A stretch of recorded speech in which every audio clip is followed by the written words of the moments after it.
আসসালামু আলাইকুম ও রাহমাতুল্লাহ। আমার পেয়ারা মালটা ও মরিচ গাছে অনেক রকম পোকামাকড় দেখা দিয়েছে। এই জন্য আজকে আমি আমার পেয়ারা মালটা ও মরিচ গাছে ছত্রাকনাশক স্প্রে করব এবং দুই ধরনের ছত্রাকনাশক স্প্রে করব। একটি হলো পোকামাকড় লাগলে সে পোকামাকড়গুলো মেরে ফেলবে এবং আরেকটি হলো গন্ধ জাতীয় ছত্রাকনাশক, পোকামাকড় গাছের দিকে আসতে দিবে না। এমন দুই ধরনের ছত্রাকনাশক আজকে আমার পেয়ারা মালটা ও মরিচ গাছে স্প্রে করব এবং আপনাদেরকেও দেখাবো ইনশাআল্লাহ। আমি একটি মাস্ক পরে নিয়েছি, কারণ এর ভিতরে একটি ওষুধ আছে অনেক বেশি গন্ধ, মানে গন্ধটা নাকে গেলে বমি উঠে যায়। এই কারণে মাস্ক পরে নিয়েছি যাতে গন্ধটা নাকে না লাগে, আর ওই গন্ধটা পেটের ভিতরে গেলেও অনেক ধরনের সমস্যা হয়, পেটে ব্যথা করে। এজন্য যতটা সম্ভব ছত্রাকনাশক ওষুধ থেকে যে গন্ধ বের হয়, এইসব গন্ধ নাকে বা হাতে শরীরে না লাগে, যত সেফটি নিয়ে চলা যায় ততটা সেফটি নিয়ে আপনারা সবাই স্প্রে করবেন।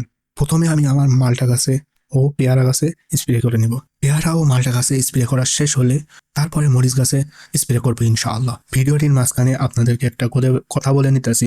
আমার কোনো পার্সোনাল ক্যামেরাম্যান নাই, এজন্য আমার নিজে নিজেই ভিডিও করা লাগে।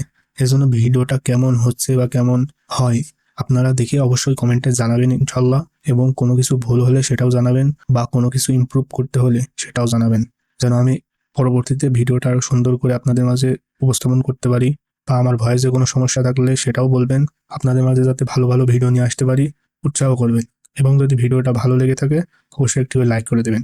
তো আজকের ভিডিওটা এই পর্যন্তই। সবাই ভালো থাকবেন, সুস্থ থাকবেন এবং আমার জন্য দোয়া করবেন।